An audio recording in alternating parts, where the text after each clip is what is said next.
Fala aí, beleza com você? Se você chegou aqui, acredito que você tem um interesse ou em estatística, ou interesse na linguagem de programação Python, ou está curioso a respeito de como o ChatGPT pode nos ajudar em diversas tarefas. Aqui é o Josué, espero que vocês aproveitem este primeiro módulo do curso FAP, Fundamentos de Estatística com Python. Você viu que eu dei uma gaguejada, né? Fundamento de Estatística em Python. Estou utilizando o material, sou educador no Centro Universitário Senac, não estou representando ele nesse momento, mas como professor de lá eu tenho acesso a alguns materiais americanos e a ideia é compartilhar inicialmente para os alunos dessa instituição, porque eles têm acesso através dessa parceria que eu estabeleci a este curso. Tá? Então o propósito primeiro é com eles, eles têm acesso a essa plataforma e se você quiser conhecer um pouco mais, converse comigo e eu passo a referência deste material. Por isso que eu preferi não ficar traduzindo os tópicos, mas a nossa conversa será no nosso português brasileiro. Muito bem, neste primeiro módulo, o roteiro está aí, não vou ficar mostrando um por um, você pode dar uma pausa no vídeo e analisar com mais cuidado cada um dos tópicos. Como faz parte de um módulo Fundamentos da Estatística com Python, repare que nós vamos atacar alguns problemas para no futuro apresentarmos outros módulos de uma possível trilha que você queira percorrer comigo. Vamos lá, sem mais delongas. Quando nós conversamos sobre estatística, é interessante, por exemplo, eu sempre fui muito curioso a respeito de amostras, né? Você percebeu uma pesquisa, você quer fazer análise de dados a respeito de alguma situação na sua empresa, e a gente percebe que a força por trás dessas técnicas de estatística, desvio padrão, score Z, aquele intervalo de confiança, estimativa de probabilidade, teste de hipótese, né? Tudo isso começa com a gente coletar ou obter dados para essa análise. Né? Uma vez que você estruturou, mediu esses dados, aí sim você pode ir para frente, começar a visualizar essa quantidade de dados que você encontrou e aí sim começar a encontrar padrões. Para a gente tirar proveito desse tópico, desse módulo de amostragem, é algo que a gente vai bater a tecla bastante, é interessante que você esteja confortável, né? Tem um certo traquejo na linguagem de programação Python e também uma certa familiaridade com aquela biblioteca Pandas. Mas caso você não tenha, você pode fazer pequenos intervalos e preencher aquele gap que você percebe, tá? Então, a gente espera que até o final desse módulo você entenda muito bem como que população e amostras funcionam, tá? E também alguns métodos de amostragem que nós podemos utilizar. Agora, este gráfico representa o nosso workflow, nosso fluxo de trabalho neste módulo, tá? O que representa aqui? Olha lá, eu tenho fonte de dado, posso ter várias fontes de dados, não necessariamente apenas uma. Eu coleto esses dados, eu preciso entender, preciso compreender que esse dado, né, como esses dados estão estruturados e podem ser medidos. Depois eu vou para uma terceira etapa de organizar o dado em formas compreensíveis. Para quê? Para a gente encontrar padrões por trás desses dados estruturados. Aqui tem um exemplo, né? Nós temos aqui uma tabela que aparentemente fala sobre empregados, funcionários, colaboradores de uma empresa. E aqui eu organizei por gênero. Male, female, macho, masculino, feminino. Tá? E aí você começa a encontrar padrões e depois, dentro de um contexto de negócio, você está habilitado a fazer o quê? Tomar decisões, resolver questões, propor desafios e assim por diante. Tá certo? Tranquilo até aqui? Vamos lá. Imagine que você está gerenciando uma pequena startup. Falar de startup, né? Ficaram sabendo aí de um problema lá de um banco de Silicon Valley que quebrou. Estou falando de coisas de dados recentes. Imagine que você está gerenciando uma pequena startup com apenas 7 empregados, tá? Que coluna nome, salário, dias, né, inesperados e que a pessoa ficou fora de trabalho, atraso no trabalho e horas extras trabalhadas. A gente não vai ficar discutindo em detalhes agora isso. Mas no final do ano você reuniu alguns dados sobre seus funcionários para compreender melhor a situação da sua empresa. Tá?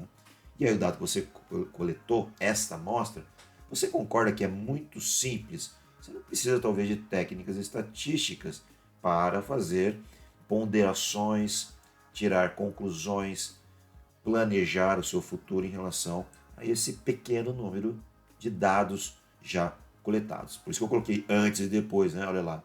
Né? Se você tem o antes, um cenário, mas se você espera que a sua empresa cresça, imagina que anos depois o seu negócio disparou, né? Que nem um foguete. Foguete não dá ré, não é o que o pessoal fala. Imagina então que a sua empresa ela teve um grande sucesso, progrediu muito e agora ela está com 231 funcionários. É claro que você ainda quer tirar insights desses dados, né? Mas agora talvez a análise não pode ser tão simples. A nossa análise pode se tornar um pouco mais difícil e inconveniente, dependendo das técnicas que você utilizar. Tá?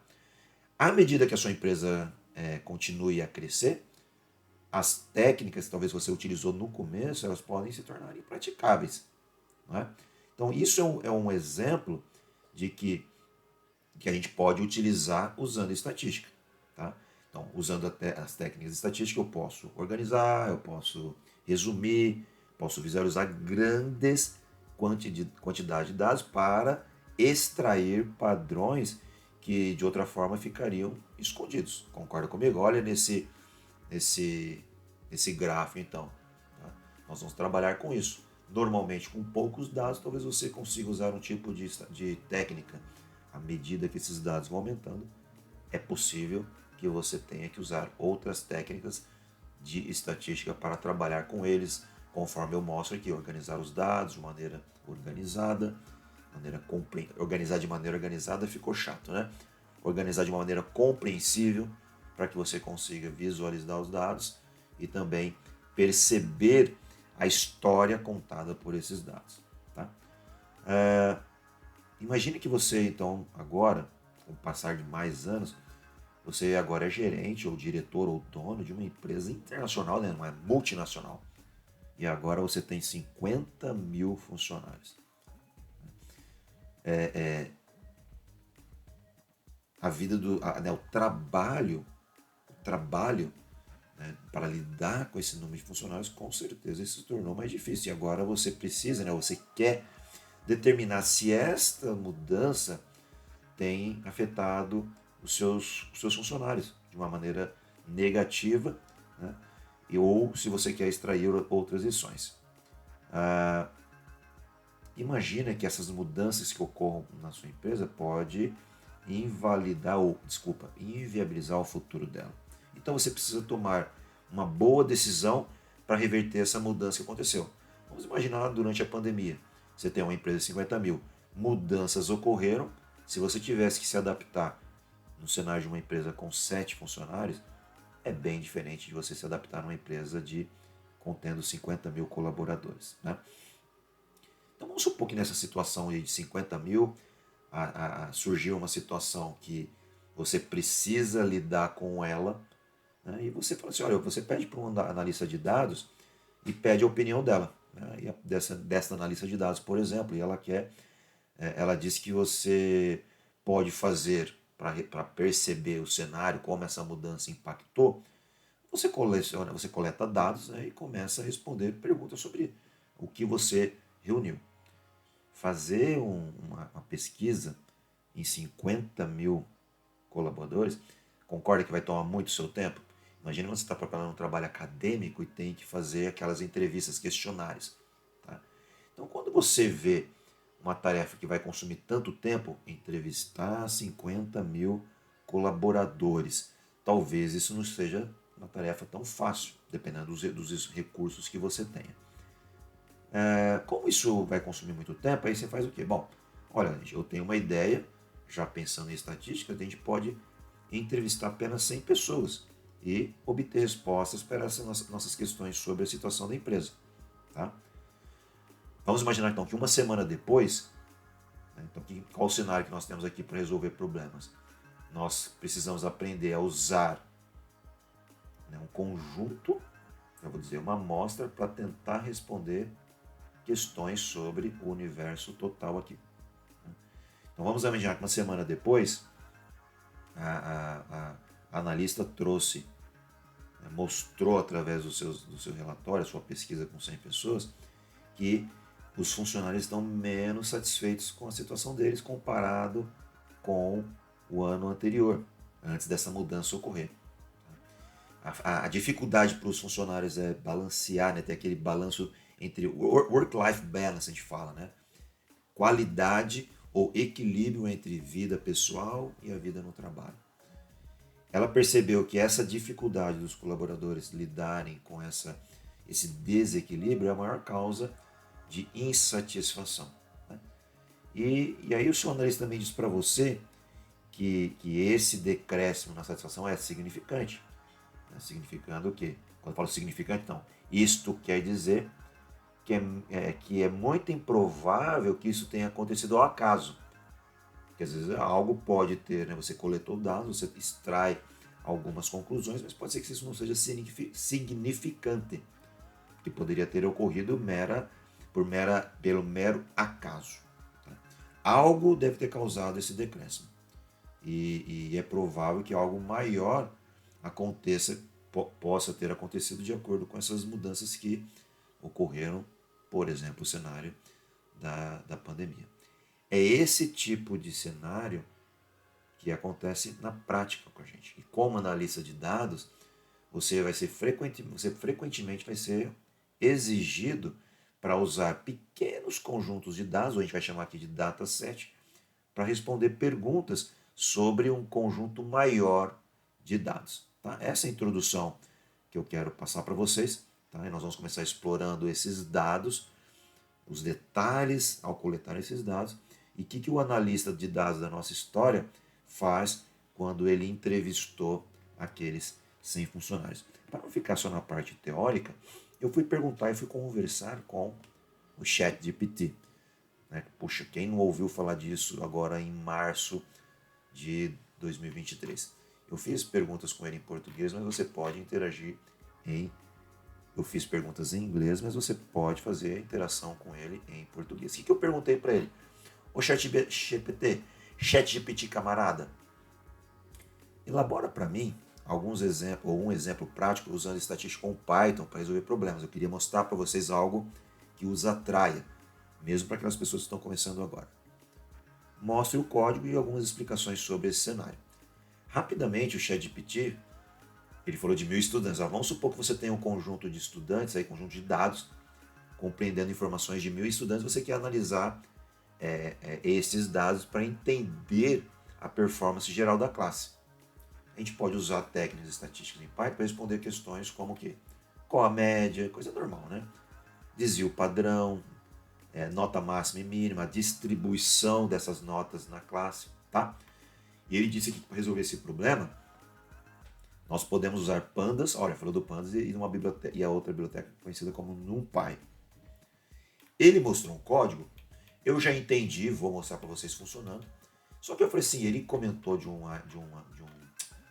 arquivo aqui que teria, né, um arquivo CSV que conteria as notas. Aí eu falei, pô, eu não quero ficar procurando isso na internet. Eu falei, ô bonitão da balacheta, aqui embaixo, eu falei assim, ó, olha, cria para mim ou indica a fonte de onde eu posso encontrar esses dados de exemplo, tá? Aí ele, olha, como um modelo de linguagem de inteligência artificial, eu não tenho autoridade para compartilhar ou criar datasets. Ah, tá bom. Tá, agora você é todo ético, beleza. Mas, ao mesmo tempo, ele me deu um exemplo de como eu poderia criar. Loucura, né? E ele fez um código aqui. E eu vou rodar, vocês podem usar, como eu venho já apresentando, esta plataforma conhecida como DeepNote, pessoal. Estou usando uma conta gratuita como educador. Já coloquei o código aqui para testar, para ver se isso ia funcionar. Tá? Aqui ele falou que parou de rodar. O código que o ChatGPT propôs, eu já coloquei aqui. Importei 2 bibliotecas. Ele usou uma função desse NumPy deu uma semente, né, que a gente usa para Que estrutura eu posso utilizar para criar esses dados randômicos? Eu não vou entrar em detalhes porque quando nós montarmos uma turma exclusiva que queira entrar em mais detalhes comigo, isso aqui é gratuito, mas quando a gente quiser explorar com mais detalhes, nós vamos ter um espaço para os membros. E aí ali eu vou entrar em detalhes. Mas a conversa com o chat GPT, você pode esclarecer suas dúvidas a qualquer momento. Não precisa do professor Josué. Tá? Rodando isso aqui, ele vai gerar um arquivo CSV para mim. Só que eu vou até pedir mais. Aqui falou de 1000, né? Ele fez 70, 10. Acredito que a nota mínima seria 10. 70. Eu não. Acho que isso aqui é para fazer uma distribuição normal. E vou até criar um pouco maior aqui. Vou colocar. Vamos rodar primeiro com esse 1000 mesmo. Ele vai criar um arquivo students. Vou até mudar o nome aqui, ó. Notas dos manos. Nota dos manos, né? Nota dos manos. Vamos rodar isso aqui. Ele vai estar iniciando aqui, como é uma versão gratuita, né? A máquina, ele percebe que eu parei de usar, ele desliga, tá? Eu já tinha um arquivo aqui que eu rodei, pessoal, mas eu quero rodar de novo para vocês, tá? Eu nem sei quanto tempo a gente está nesse vídeo aqui, que é o primeiro. Será que ele já rodou? Vamos ver se ele precisa de... Ah lá, já criou. Nota dos manos CSV. Criou aqui. Tá aqui as notas, pessoal, né? Aleatórias, tá certo? Funcionou. E agora nós vamos pegar o código que ele propôs e os comentários eu vou deixar também para vocês na descrição do vídeo, que ele comentou. Só que ele deixou em inglês aqui, basta vocês traduzirem. Ou nos próximos vídeos eu posso fazer a interação com ele em português, tá bom? Então aqui ele explica em detalhes o que ele quis fazer. Na verdade ele está contando essa história de maneira prática e simples, como um código em Python, usando algumas bibliotecas apropriadas para isso. Está aqui nesse código embaixo, tá? Exemplo prático, para depois você entender. Aqui é só gerando o arquivo, tá? Explicando aqui em inglês, tá? Gerando notas de exame randômicas, né? Notas randômicas para 1000 estudantes, tá bom? E aqui ele vai tirar algumas conclusões utilizando lá a função de média, desvio padrão, de mínimo. Ele olha todos aqueles dados e rapidamente encontra para nós. Ah, Josué, isso aí eu posso fazer no Python. Desculpa, eu posso fazer isso no Excel. Você pode. Só que nós estamos aqui estudando fundamentos de estatísticas usando o Python. A ideia aqui não é ficar comparando, dizendo quem é melhor e pior. Você deve encontrar diversos cursos falando sobre fundamentos estatísticos em Excel. Esse eu vou usar Python porque o curso, o FEP, é Fundamentos de Estatísticas em Python. Tá certo? Então, sem mais delongas, vamos rodar este codecito. Ele vai informar para nós aqui daquela estrutura de dados. Olha lá, a média que o pessoal tirou, 69,60, né, de 0 a 100. Desvio padrão aqui de 10, a gente não vai falar sobre isso hoje. Mínima, nota mínima 37. Estranho que ser uma nota 105 aqui, não sei se foi porque ele colocou, eu não conheço ainda, vou perguntar, e a gente pode perguntar isso, ó. Quer ver, eu posso perguntar aqui, ó, olha que interessante, e vou perguntar em português, hein, olha lá. Eu vou lá pro ChatGPT assim, ó. Vou continuar nosso papo em português do Brasil. Brasil. Tudo bem, meu jovem? Oi, querido, se ele achar ruim, né? Ele vai falar alguma coisa aqui no... Vamos ver. Isso é tudo uma conta gratuita. Claro, olha, ela já respondeu para mim, ó. Estou aqui para ajudá-lo, por isso que é vontade para continuar com mais português. O que significam estes atributos? Aí eu vou colocar aqui, ó. Olha lá, NP Random Normal. Vamos ver que ele vai me explicar. Loucura, né? Olha lá. O NumPy Random Normal. Gente, é demais, cara. Eu acho isso aí fenomenal. 3 argumentos. Olha lá. 70 é o valor médio da distribuição normal, ou seja, a pontuação média que os alunos terão no exame. Ele já está definindo. Eu não queria desse jeito, mas tudo bem. Ele está assumindo que a média é 70. O desvio padrão é 10 em relação à média. E também, vamos dizer, aquele último número é o número de números aleatórios que ele vai criar, tá? Os alunos têm uma variação esperada e 1000 é o número de valores aleatórios que queremos gerar. Eu vou perguntar para ele, olha que interessante, pessoal, incrível. E os professores ainda com medo de usar o chat, né? ChatGPT. Assim, a linha de código gera uma distribuição normal de números aleatórios com média 70 e desvio padrão de 10. Eu não queria isso, mas como foi algo que eu pedi para ele, eu queria mesmo algo mais aleatório, sem essa definição de desvio padrão e nem a média. Mas tudo bem, explicou para a gente. Eu vou perguntar para ele assim, neste caso, eu rodei o exemplo sugerido e percebi que um aluno teve nota máxima maior que 100. Isto era esperado? Show de bola, né? Show de bola. Só que a resposta para isso nós vamos ver numa futura, se bem que ele já está mostrando aqui, né, numa futura aula, no futuro tópico de fundamentos de estatística com Python. Em todas elas eu vou usar cenários do dia a dia, vou falar de Python, as bibliotecas. O foco aqui, eu não sou um especialista em estatística, eu sou um cientista da computação, formado também, né, capacitado em gestão de projetos, tenho aí praticamente 30 anos na área de tecnologia. A ideia é explorarmos tópicos como se a gente fosse como se nós fôssemos neófitos. O que é neófito? Gente que entrou no assunto agora, né? Os estagiários, pessoas que são novatas no assunto. Espero que você tenha gostado. Compartilhem suas dúvidas, se inscrevam no canal e conversamos na próxima, a partir do ponto que eu parei de entender aquele cenário proposto pelo ChatGPT e abordar. Lembra que você pode relembrar que os tópicos que nós vamos trabalhar neste módulo, nós somos até esse 2 aqui. Solving Problems with Statistics. Tá? Não sei nem se eu falei direito. Ok? Um grande abraço e até o próximo.